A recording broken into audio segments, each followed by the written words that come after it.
중고등부 예배에 오신 여러분을 진심으로 환영합니다. 추석 잘 보내셨나요?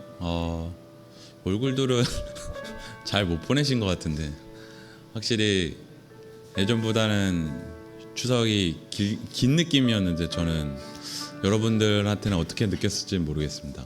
그리고 또 그 사이에 또 더위가 지나가고 또 비가 오고 그리고 엄청 갑자기 쌀쌀해진 느낌이 드는데 감기 조심하세요. 네, 우리 옆 사람한테 그래도 인사 한번 했으면 좋겠습니다. 만나서 반갑습니다라고 한번 가볍게 만나서 반갑습니다. 네. 그리고 이렇게 또 건강 걱정도 한번 해줬으면 좋겠어요. 감기 조심하세요라고 한번 해주세요. 네, 진짜 감기 조심하시고 또 이렇게 예배에 오신 여러분을 진심으로 환영합니다. 유리는 시원합니다. 아직까지는. 네. 네. 우리가 계속해서 하나님의 제자에 대해서 계속해서 배우고 있는데 항상 제자에서 배울 때마다 제가 느끼는 것은 항상 기초가 중요한 것 같습니다.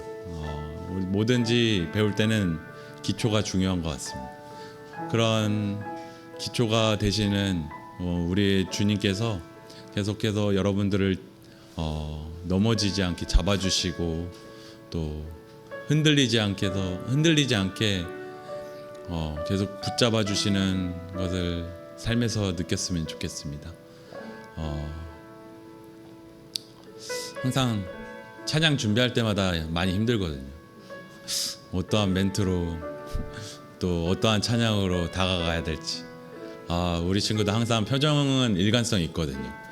저는 일관성 있게 못해갖고 우리 친구들 어떠한 마음으로 하나님께 더욱더 가깝게 느껴질 수 있게 해줄 수 있을까 계속 고민을 하지만 제가 할 수 있는 건 없습니다. 우리 주님께서 일하시는 것밖에 없습니다. 주님께서 여러분한테 다가가서 여러분들의 마음을 깨워주시고 여러분들의 마음을 열어주시는 것밖에 없는 것 같습니다. 저는 그러한 믿음으로 계속 이 자리에 서는데 여러분들은 이 예배의 자리에 어떠한 마음으로 쓰시나요? 집에 가고 싶다, 벌써부터 졸리다라는 생각을 가질 수 있지만 일주일에 한 번 있는 이 예배에 1시간 있는 이 예배에 온 마음 다해서 한번 찬양했으면 좋겠습니다. 우리 마음을 잠깐 열어놓고 모든 짐 내려놓고 주님을 기쁘게 우리가 믿는 그 한 분을 찬양했으면 좋겠습니다. 우리가 그러한 마음으로 좀 신나게 한번 찬양했으면 좋겠습니다.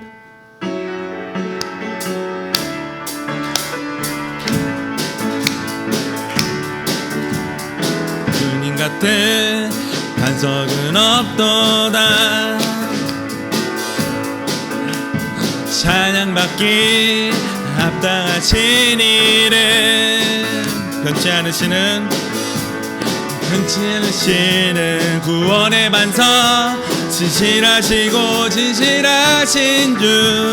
주님 같은 반석은 없도 다시 한번 주님 같은 반석은 없도다. 찬양받기 합당하신 이름 변치 않으시는 구원의 반석 진실하신 주님 같은 반석은 없던 만세 반석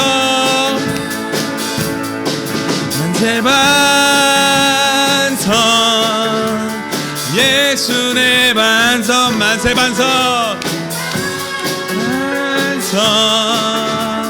예수의 반석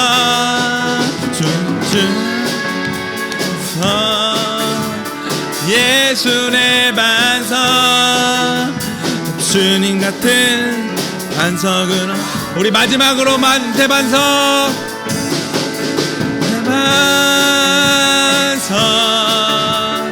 예수의 반석 만세 반석 예, 주님 같은 반석은 없도 찬양하세.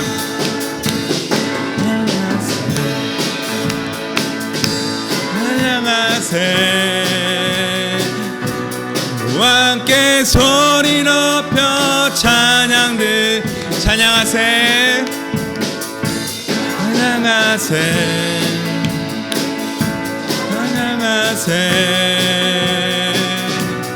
우와 함께 소리 높여 찬양드린 찬양받기에 합당하신 주님 언제나 동일하신 주 묻고서 주 이름 외치세. 예수 나의 왕 예수 나의 왕 예수 나의 왕. 우리 처음부터 고백할까요? 찬양하세.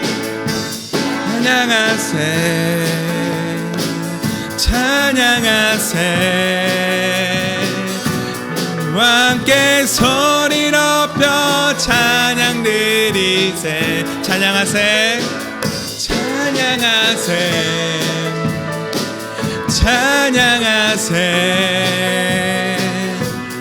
함께 소리 높여 찬양드리세. 찬양받기에 합당하신 주님 언제나 동일하신 주 무릎 꿇고서 주 이름 외치세. 예수 나의 왕 예수 나의 왕 예수 나의 왕. 아멘. 우리의 왕 되신 주님께 영광의 박수 올려드리기 원합니다. 네, 저는 이렇게 목소리 크게 해주시는 것만으로 감사합니다. 연습 때 많이 힘들었거든요. 네, 감사합니다. 또 우리가 계속해서 우리의 삶을 고백하기를 원합니다. 우리 삶 가운데 주님이 있기를 원합니다. 삶에서 주님을 고백하기를 원합니다. 우리가 그러한 예배자가 되길 원하는 마음으로 이 찬양 같이 불렀으면 좋겠습니다. 우리 같이 찬양하겠습니다. 보여지는 예배 아니 마음으로 드리는 예배 노래하는 찬양보다 삶으로 고백되는 예배 나를 위한 예배 아니 주님 뜻을 향한 예배 내 마음과 정성 다하여서 주 앞에 드려지는 예배 주 앞에 엎드려 주 앞에 엎드려 경배합니다.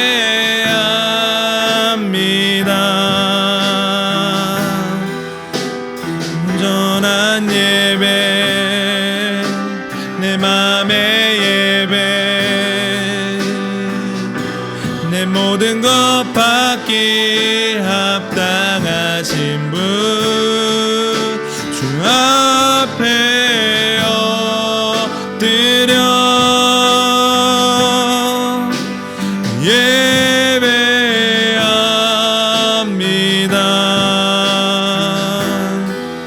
나의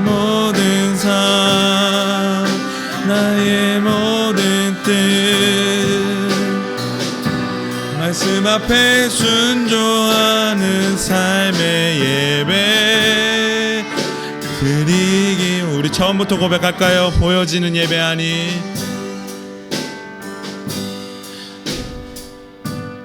보여지는 예배 아니 마음으로 드리는 예배 노래하는 찬양보다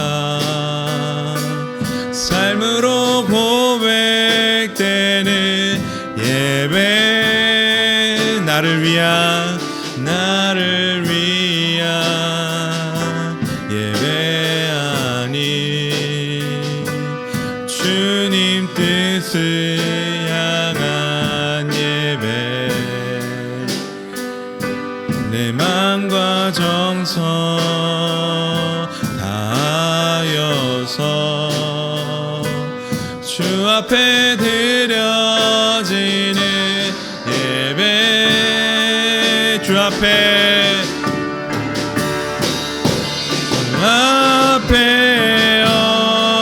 엎드려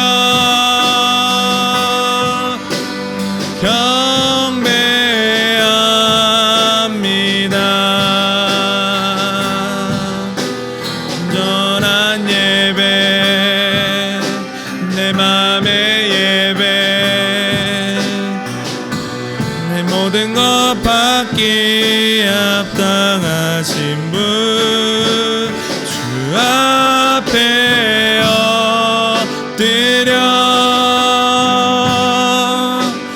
예배합니다. 나의 모든 삶 나의 모든 뜻 말씀 앞에 순종하는 삶의 예배 드리기 원하네. 우리 이 시간 잠깐 기도하기를 원합니다. 우리 방금 고백한 찬양의 가사처럼 나의 모든 삶 나의 모든 뜻 말씀 앞에 순종하는 삶의 예배 드리기 원한다고 우리 이 찬양의 가사로 잠시 기도하기를 원합니다. 기도하겠습니다. 사랑의 주님 감사합니다. 우리의 모든 삶 우리의 모든 뜻이 주님 앞에 드려지기를 원합니다. 주님의 말씀 앞에 순종하는 삶의 예배가 되길 원합니다. 우리가 그러한 예배 드려지기를 원합니다. 우리의 마음 가운데 주님께서 인도하여 주시옵소서. 이 예배 또한 인도하여 주시옵소서.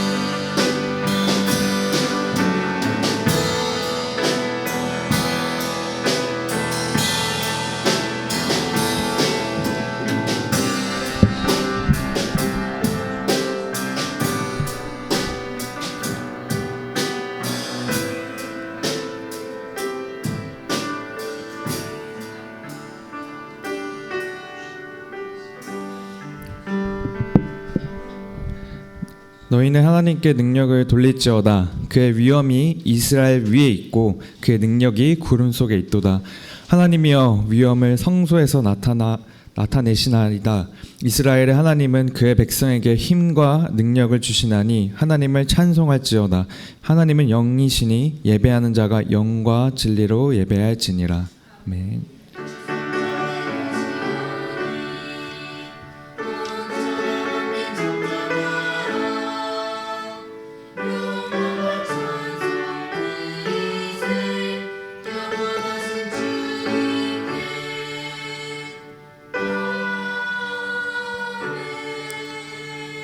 사도신경으로 신앙 고백하도록 하겠습니다. 나는 전능하신 아버지 하나님 천지의 창조주를 믿습니다. 나는 그의 유일하신 아들 우리 주 예수 그리스도를 믿습니다. 그는 성령으로 잉태되어 동정녀 마리아에게서 나시고 본디오 빌라도에게 고난을 받아 십자가에 못 박혀 죽으시고 장사된 지 사흘 만에 죽은 자 가운데서 다시 살아나셨으며 하늘로 오시어 전능하신 아버지 하나님 우편에 앉아 계시다가 거기로부터 살아있는 자와 죽은 자를 심판하러 오심이라. 나는 성령을 믿으며 거룩한 공교회와 성도의 교제와 죄를 용서받는 것과 몸의 부활과 영생을 믿습니다. 아멘.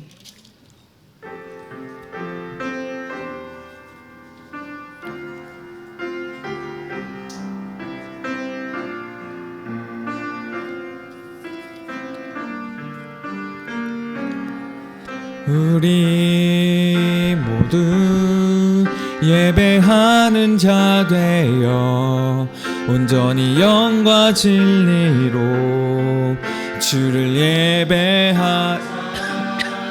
주가 우리와 함께 영원히 함께 하시고 마르지 않는 샘물로 우리 채우시리. 우리 모두 예배하는 자 되어 온전히 영과 진리로 주를 예배하자. 주가 우리와 함께 영원히 함께 하시고 마르지 않는 샘물로 우리 채우시리라. 이 시간 우리를 대표하여 배영 선생님께서 기도해 주시겠습니다.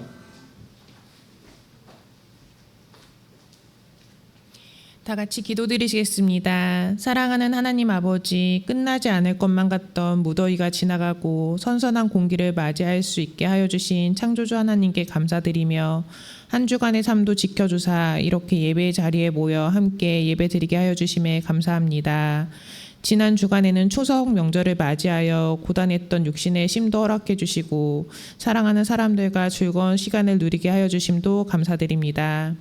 그러나 한편에서는 보호가 필요하지만 보호받지 못한 이웃들이 분명 있을 텐데 저희가 그런 이웃들도 생각하고 기도하고 또 실질적으로 함께 나눌 수 있는 것이 무엇이 있을까 고민하는 하나님의 자녀들이 되었으면 좋겠습니다.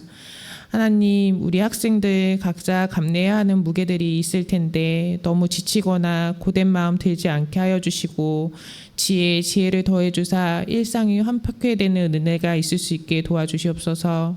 특별히 고3 학생들 얼마 남지 않은 입시 앞에 두려운 마음 앞설 텐데 각자가 그동안 수고하고 쌓아온 모든 시간들이 헛되지 않고 좋은 결실로 맺어질 수 있도록 은혜 더하여 주시기를 간구합니다.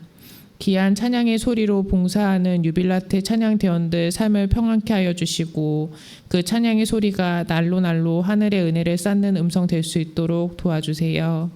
오늘 목사님께서 전해주시는 말씀을 통하여 신앙의 고백과 결단이 있길 바라며 한 주간의 삶도 하나님 말씀 기억하고 말씀의 터 위에 든든히 서 있는 제자의 모습으로 살아가는 저희들 되게 하여 주시옵소서. 우리 삶의 인도자 되어주시는 하나님께 항상 감사드리며 이 모든 말씀 예수님의 이름으로 기도드립니다. 아멘.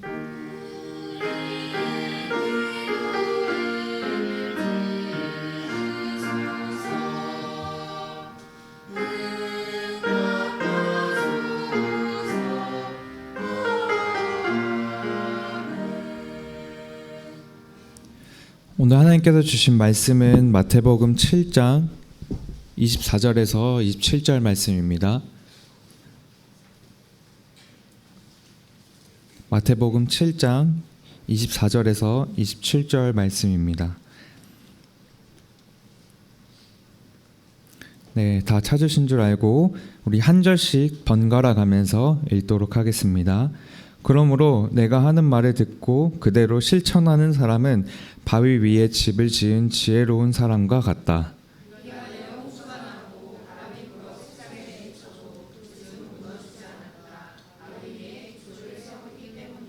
그러나 내가 하는 말을 듣고도 실천하지 않는 사람은 모래 위에 집을 지은 어리석은 사람과 같다.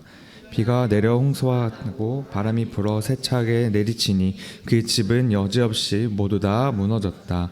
아멘. 네. 말씀으로 살아가는 제자라는 제목으로 말씀 선포해 주시며 네, 또 주님 나의 피난처가 되시니라는 제목으로 유빌라테 찬양대의 찬양 읽겠습니다.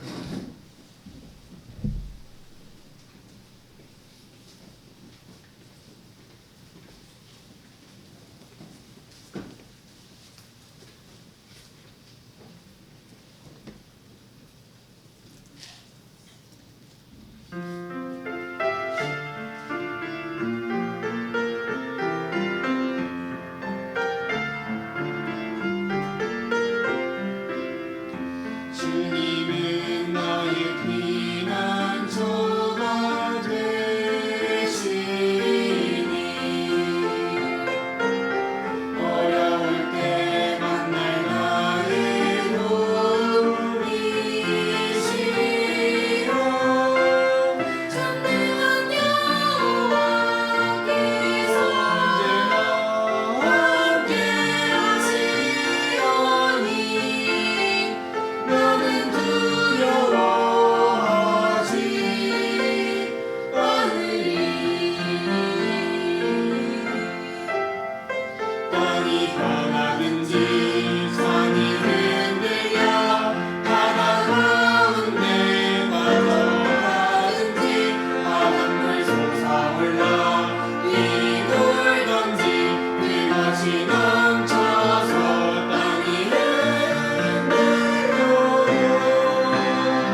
아멘. 유빌라 때 찬양 대 찬양 감사합니다. 하나님께서 기쁘게 받으실 줄 믿습니다.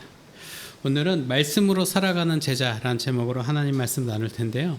오늘 말씀을 준비하면서 애니메이션 하나가 떠올랐습니다. 제가 어렸을 때 봤고 여러분도 아마 이 애니메이션으로 보진 않았을 거고 아마 이제 동화책에서 이 이야기를 많이 들었을 텐데 오늘 이 이야기의 어떤 교훈을 잘 담고 있는 아주 오래된 애니메이션이자 세계 명작 동화 중에 하나인 아기 돼지 삼형제를 같이 보도록 하겠습니다. 영상이 조금 길어서 1.25배속으로 빠르게 재생해 주십시오. 네, 우리가 아주 잘 알고 있는 동화 내용이고 끝이 우리가 뻔히 알고 있는 내용이라 아마 새롭지는 않을 겁니다. 다만 100년 전에 이런 뭐랄까 연출이라든가 구성이라든가 하는 거 좀 새삼 놀랍죠.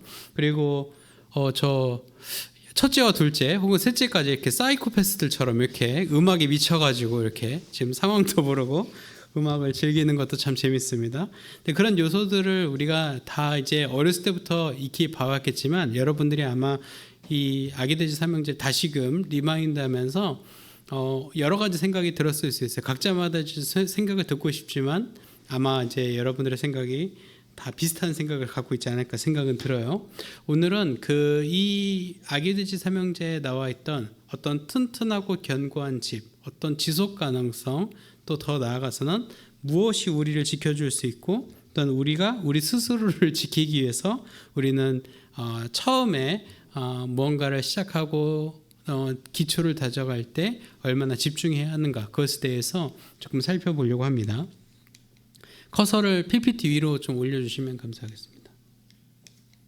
네, 아기돼지 삼형제. 저는 사실 이걸 보면서 조금 놀랐던 장면이 하나 있는데 여러분 아마 애니메이션을 잘 봤을지 모르겠는데 셋째 집에 들어왔을 때 그 벽에 액자 세 개가 걸려 있었어요. Father, 그다음에 가운데 Mother이라고 돼 있었는데 엄마는 이제 엄마 돼지가 새끼들 여러 마리에게 젖을 먹이고 있는 액자가 이렇게 엄마라고 돼 있었어요.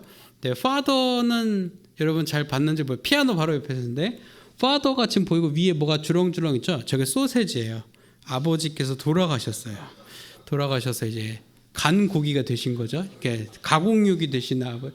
근데도 저렇게 웃고 있는 거예요. 아빠는 지금 소세지가 돼서 지금 가공식품이 되어 계신데 지금 사이코패스들처럼 지금 다른 사람의 감정에 지금 보지 못하고 이제 춤을 추고 있죠. 근데 제가 그것에 이제 놀랐고 그래서 오늘 저녁 메뉴는 돼지 김치찌개다라는 거죠.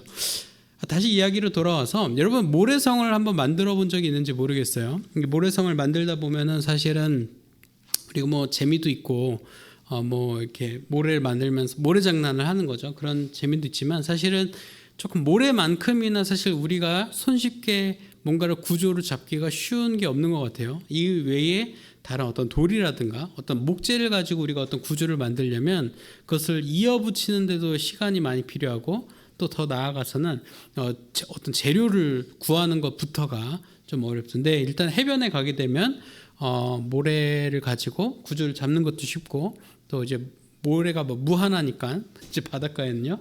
그래서 제가 만들고 싶은 걸 만들 수 있겠죠.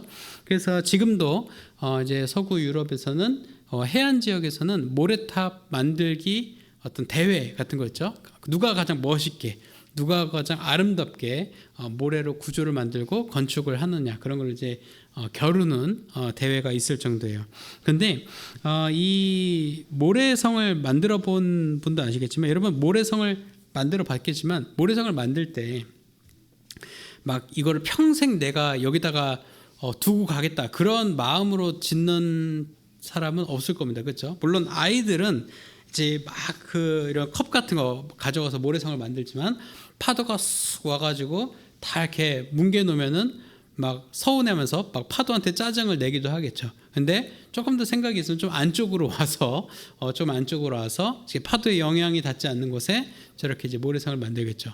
즉 모래성을 쌓다라는 것은 비유적으로도 우리가 사용하지만 지속 가능하지 않은 무언가를 만들거나 혹은 불안정하고 불확실한 상황을 얘기할 때 모래성과 같다라고 얘기를 하죠. 어떤 낭만에 대한 대명사로 모래성이 사용되는 것이 아니라 지속이 불가능한 것, 일시적인 것 혹은 그 미래가 불투명한 것들을 모래성이라고 표현할 수 있죠. 그래서 이 모래성을 하나의 건축의 작업이라고 봤을 때 모래성에게 빠져 있는 것은 지속 가능한 혹은 앞으로의 미래에 대해서 어떤 확고한 그런 것들이 많이 이제 배제되어 있는 건축이라고 할 수 있겠죠. 이제 난소공이라고 하는 소설에도 이 측량기사라고 하는 그 개발을 앞둔 곳에 이제 측량기사들이 되게 부정적인 이미지로 이제 드러나지고 있는데 사실 측량기사들이 측질을 하죠. 측량 혹은 측질을 하는데 측량할 때 측질할 때 이 장비를 사용을 하죠. 여러분 이 장비를 아마 공사 현장이나 어떤 계측을 하는 작업에서도 많이 봤을 거고 최근에 또 이제 포트홀 또 이제 땅꺼짐 현상들이 발생하면서 이것을 차 자체에 달아서 도로 자체가 울퉁불퉁한지 수평이 맞는지 기울어져 있는지 혹은 포트홀이 발생하는지 대해서 측지뿐만 아니라 레이저 기법을 통해서 지금 포트홀들도 막 검사를 하고 다니더라고요. 근데 이 측정 장비로 땅을 측정을 할 때 여러분 이 측정 장비로 땅을 왜 재는지 여러분 혹시 아시나요? 이 장비의 목적이 뭘까요? 이 장비의 목적. 어디까지가 내 땅인지 본다. 뭐 이렇게 생각할 수도 있죠. 물론 그런 용도가 없는 건 아닙니다. 정말 근데 이제 측량, 측지의 가장 기본적인 것은 이 토양이 이 땅이 지금 수평을 이루고 있는가. 지금 건물을 여기서 반드시 올렸을 때 기울지를 않고 정확하게 올라갈 수 있는가라는 것을 볼 때 이 측량 혹은 측지 장비를 또한 사용하는 주된 목적 중에 하나가 된다라는 거죠.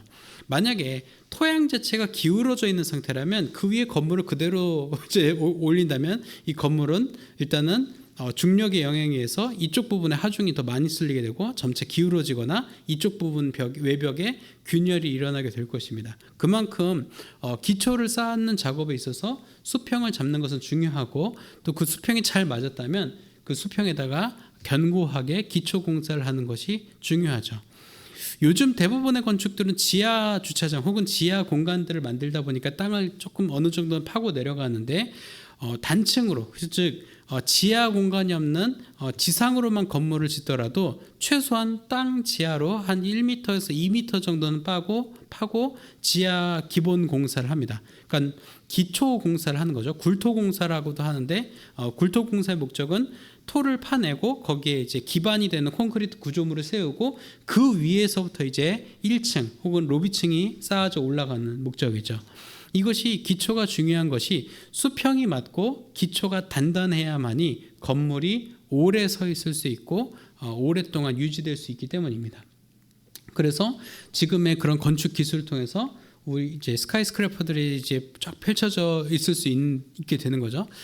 지금의 이런 이제 고도가 높은 층고가 높은 건축물들이 우리 도시에서 우리 일상생활 속에서 마주할 수 있는 것은 어떤 기초공사 그리고 그 위에 골조를 세워나가는 그런 프레임워크를 잡아가는 건축의 공법들이 많이 개발이 됐기 때문이다. 우리는 이렇게 볼 수가 있겠죠.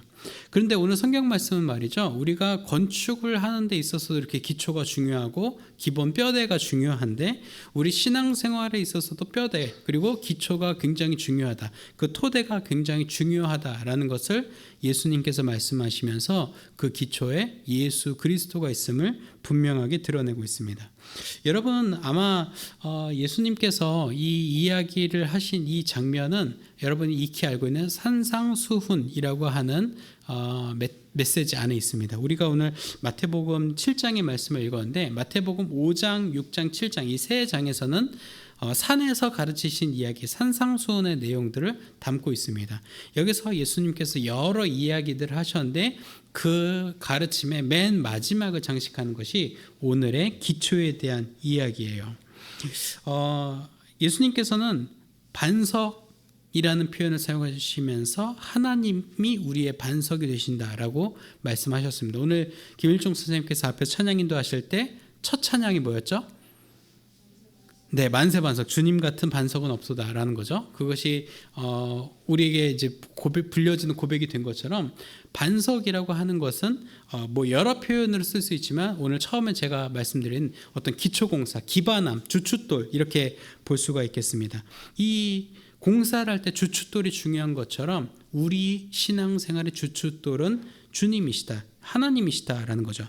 이 다윗은 시편 18편에서 이렇게 고백한 적이 있어요. 시편 18편 31절에 여호와 외에 누가 하나님이며 우리 하나님 외에 누가 반석이냐라는 거죠. 여호와 하나님이 우리 인생의 기본 주춧돌이고 기초 공사의 뼈대가 되신다라는 거죠. 사도 바울도 고린도전서 3장 11절에서 이렇게 고백을 했어요. 이 닦아둔 것 외에 능히 다른 터를 닦아둘 자가 없으니 이 터는 곧 예수 그리스도시라라고 고백하는 거예요. 다윗은 반석이 하나님이시라고 고백했고, 또 사도 바울은 고린도전서에서 고린도 교회 성도들에게 예수 그리스도가 우리의 터가 되어야 된다, 우리의 터다라고 권면하고 가르치고 있습니다. 교회의 터가 하나님이시고 예수 그리스도이라는 것을 천명하면서 우리가 성령이 거하시는 전, 우리가 성령에 거하시는 전인데 그 전에 반석과 터가 하나님이시요 예수 그리스도라는 것을 우리가 알 수가 있는 것입니다.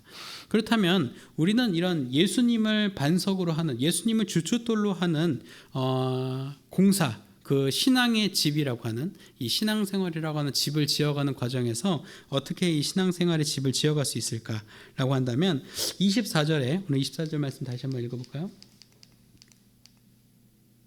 24절 말씀 다시 한번 읽어보겠습니다. 시작. 그러므로 내가 하는 말을 듣고 그대로 실천하는 사람은 바위 위에 집을 지은 지혜로운 사람과 같다. 아멘.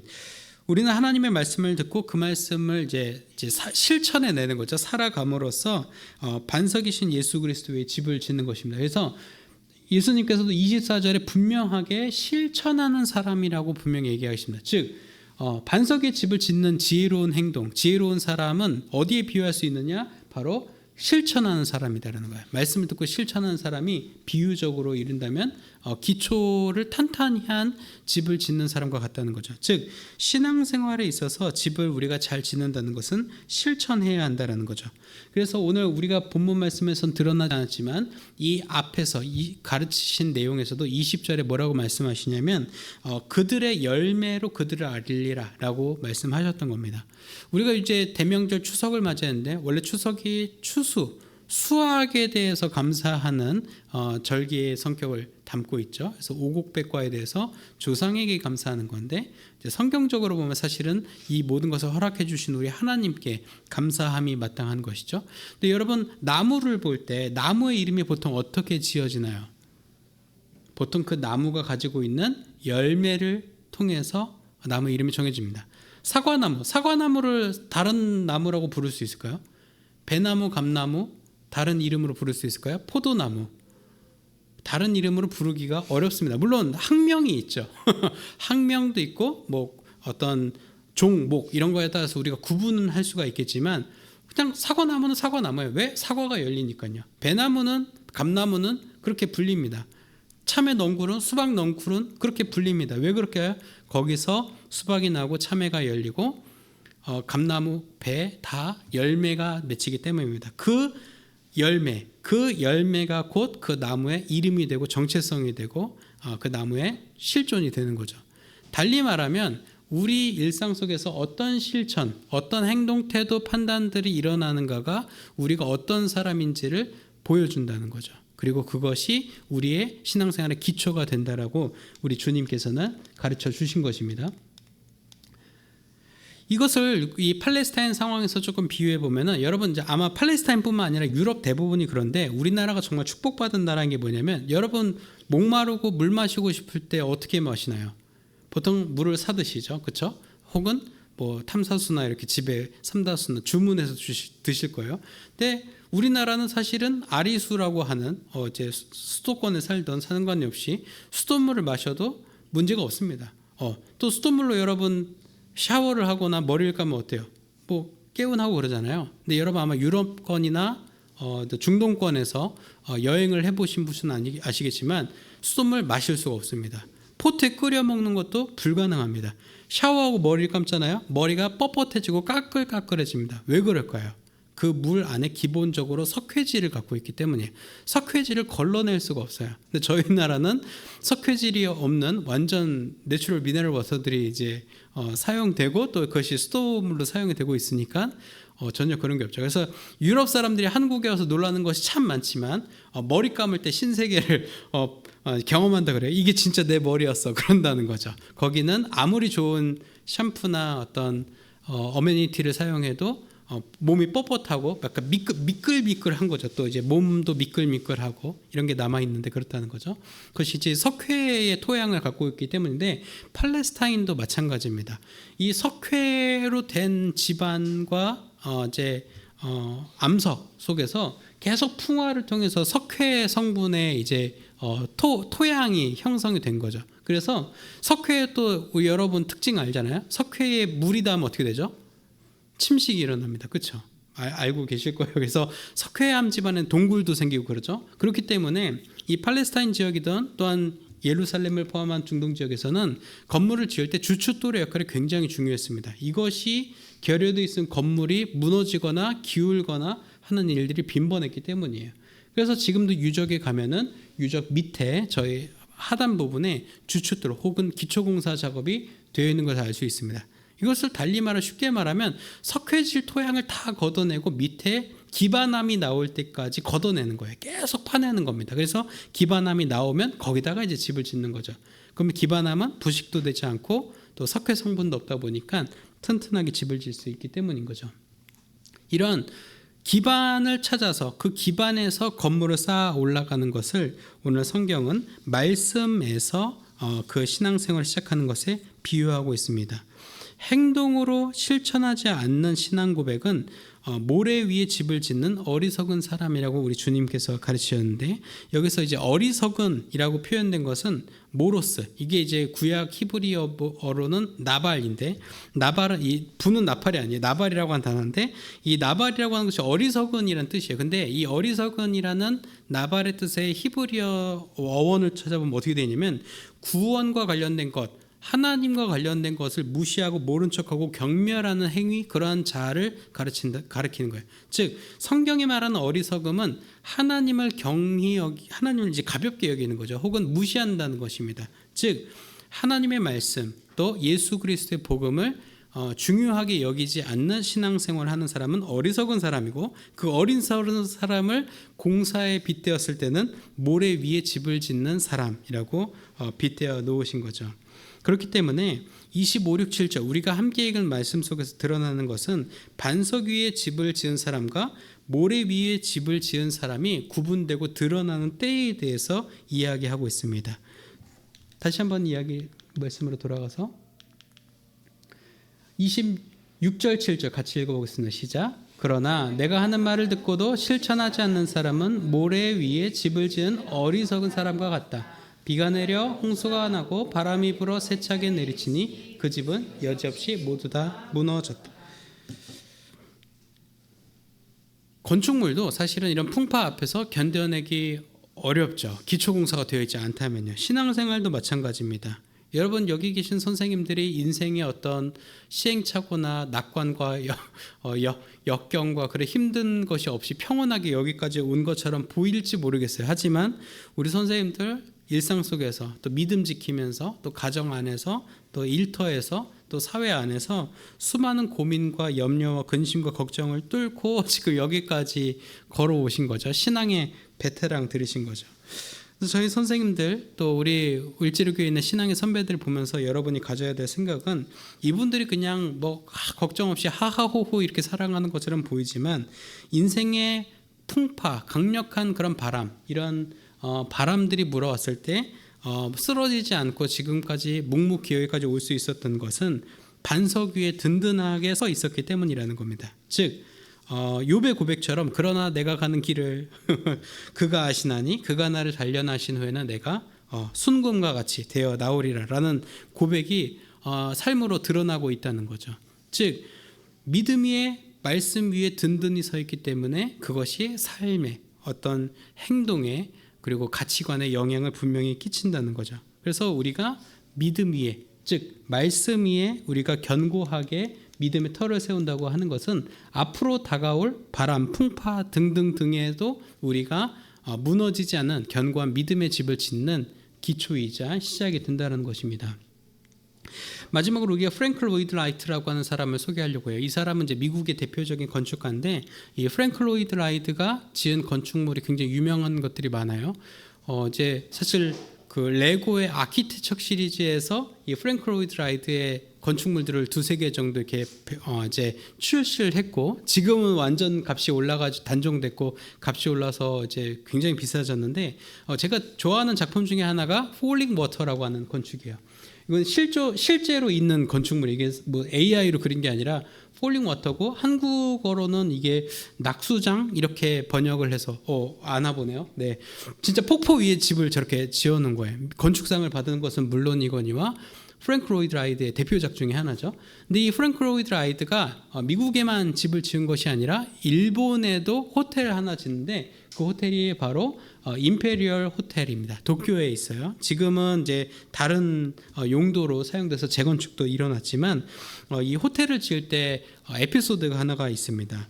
이제 이 프랭크 로이드 라이트가 이거를 줄여서 라이트라고 할게요. 라이트가 이걸 제국 호텔이라고 하게, 제국 호텔을 지으면서 기초공사 2년 넘게 시간을 쏟는 거예요. 그래서 이 예산도 막 그 건축 예산도 막 6배 이상 초과하고 기간도 막 오래 걸리니까, 이 이제 도쿄에서 이 건축주죠, 발주처에서 막 이제 엄청 비난을 한 거예요. 너 왜 그러냐? 제정신이냐? 네가 미국 놈이면 다냐? 막 그러면서 엄청 모욕감을 줬대요. 근데 이 라이트는 이 제자였던 엔도라고 하는 제자가 있었어요. 엔도라고 하는 이 제자에게 호텔 공사를 임기하고 물러날 수밖에 없었어요. 너무 그 비난과 그 불신 이런 게 너무 커서. 근데 엔도에게 넘겨주면서 설계대로 지으라고 꼭 당부를 했습니다. 그래서 이 엔도는 이 스승 라이트의 설계대로 호텔을 완공하고야 말았어요. 그렇게 사람들은, 제국 호텔은 실패한 건축 프로젝트예죠. 예산도 초과했죠. 건축 기간도 엄청 오래 걸렸죠. 담당자도 한번 바뀌었죠. 그러니까 이제 불명예스러운 건축물 중에 하나가 됐죠. 근데 이 호텔이 완공된 바로 이듬해에 관동 대지진이 일어나서 도시가 폐허가 되고 이 제국 호텔도 무너졌다고 보도가 되었어요. 그래서 그때 라이트가 이제 이런 반박을 했다고 해요. 아니, 당신네 신문사가 내 건축물에 대해서 그렇게 보도를 했지만 결국엔 너네 정정해서 보도를 하게 될 거다, 막 그렇게 얘기를 했다는 거죠. 그러니까 워낙 엄청난 건축가다 보니까 그 관동 대지진에서 살아남지 못했을 거라 신문사는 판단을 한 거죠. 근데 며칠 후 제자인 엔도가 편지를 통해서 일본의 상황을 얘기를 했는데, 이 호텔이 전혀 손상을 입지 않았고 현재 이제 이재민, 이 지진으로 해서 집을 잃은 사람들에게 객실을 개방해서 피난처로, 쉘터로 사용되고 있다는 소식을 엔도가 편지를 전했습니다. 그래서 이 너네 정정보도 하게 될 거다, 내 장담한다라고 했던 그 라이트가 이제 이 소식을 받고 얼마나 가슴 벅차면서도 뿌듯하면서도 그랬을까요? 우리도 이렇게 예수님처럼 믿음의 반석에 굳게 서서 이 비와 바람을 두려워하지 않게 된다면,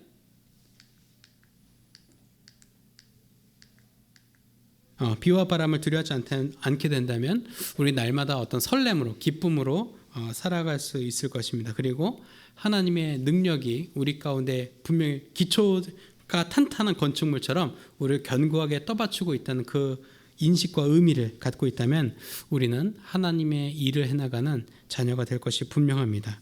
말씀을 마무리합니다. 여러분, 우리가 기초가 없어서 어쩌면 신앙이 흔들리지 않는가라는 생각을 해보아야 하면서 살아야 할 것 같아요. 우리 신앙생활이 잘 안 되지, 우리 믿음이 이렇게 연약하지, 우리가 이렇게 신앙생활하는 것이 어렵지라고 생각한다면, 원래 신앙생활은 어렵고, 원래 신앙생활하면 위기가 늘 찾아오고, 원래 신앙생활이 그런 겁니다. 원래 그런 거예요. 나만 그런 게 아니라 원래 그렇습니다. 하지만 원래 그렇지만 그렇지 않게 해주는 것은 우리가 말씀 위에 분명히 터를 두고 있을 그때에 그 모든 풍파와 모든 것이 어쩌면 우리의 존재 이유를 더 드러나게 해주는 목적이 된다라는 것을 여러분 꼭 기억하시면서 예수 그리스도의 반석에 굳게 서는 저 여러분들에게 소망합니다. 우리 함께 드리는 기도로 말씀 마무리합니다. 함께 기도합니다. 우리에게 말씀하시는 하나님 아버지, 오늘 말씀을 통해 실천이 따르지 못한 우리의 신앙을 돌아보게 됩니다. 말씀을 듣는 것에 머무는 것이 아니라 말씀대로 살아감으로 흔들리지 않는 제자의 삶을 살아가는 자녀들로 자라나도록 인도해 주세요. 예수님의 이름으로 기도드립니다. 아멘. 우리의 마음 모아 결단을 찬송하겠습니다.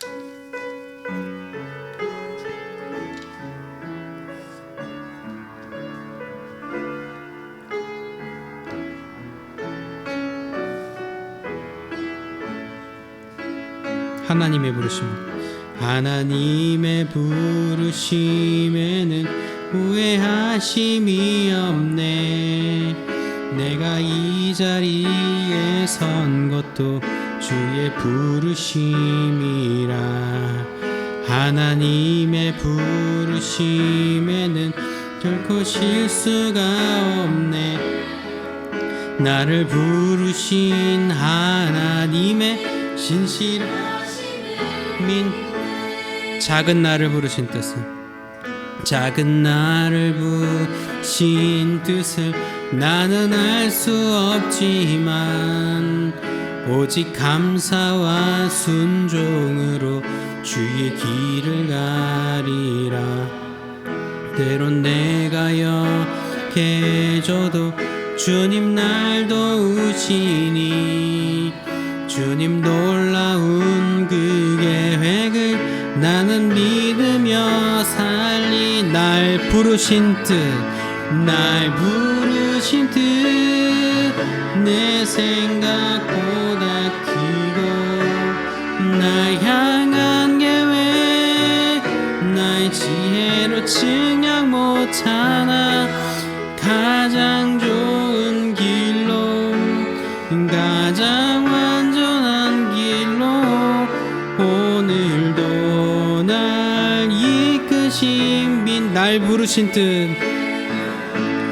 날 부르신 뜻 내 생각보다 크고 날 향한 계획 나의 지혜로 측량 못하나 가장 좋은 길로 가장 완전한 길로 오늘도 믿네. 하나님 감사합니다. 우리에게 말씀하여 주시고 그 말씀을 토대와 터로 삼아 살아갈 수 있는 능력과 은혜 주심 감사합니다. 우리가 그 은혜에 반응하여 우리 삶의 소득의 일부를 기쁨으로 드리오니 주님 기쁘게 받아 주시옵소서. 또 오늘 예물과 함께 우리 간구하는 바 기도의 제목들도 함께하려 내려놓습니다. 하나님께서 그 제목들 하나하나 살피시고 하나님의 때에 하나님의 방법으로 응답하여 주실 줄 믿습니다.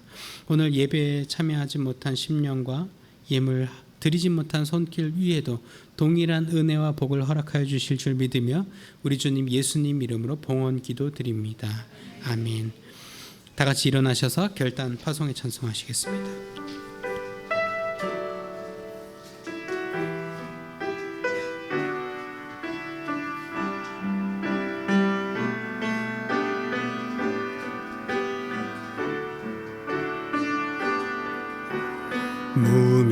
무명이어도 공허하지 않은 것은 예수 안에 난 만족함이라. 가난하여도 부족하지 않은 것은 예수 안에 오직 나는 부요함이라. 고난 중에도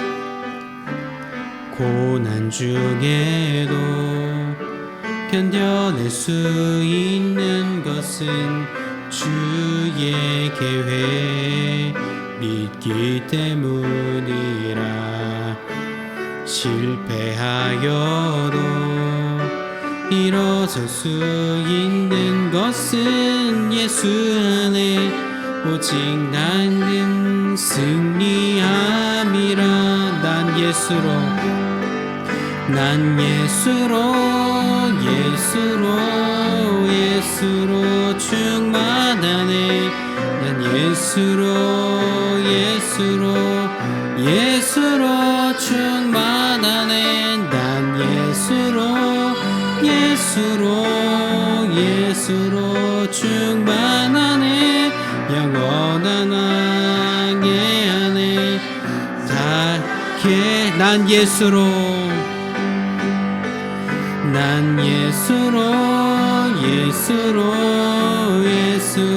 충만하네.